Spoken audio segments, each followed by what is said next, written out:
When I arrived at McGill in September 1971, it was a wonderful time.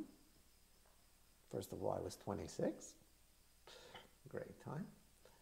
It was a wonderful time in Montreal, and for Jewish Montreal in particular.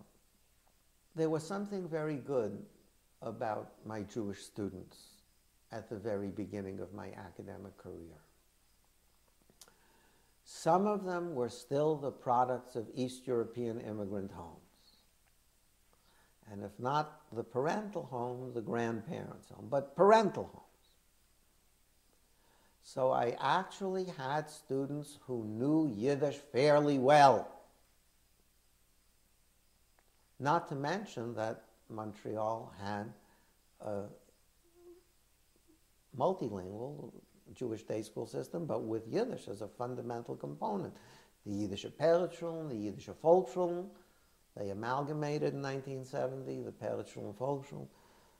But those who really knew Yiddish well, as I have to credit my knowledge, because they were born into Yiddish-speaking homes.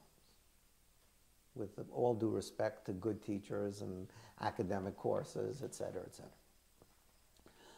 Why was this great? Because we could actually read text. We could actually confront the text without having to resort to dictionaries all the time and translations and struggling over these things. Of course, as the years passed, such students became rarer and rarer until they became almost non-existent, and one had to depend upon learning a language, mastering a language.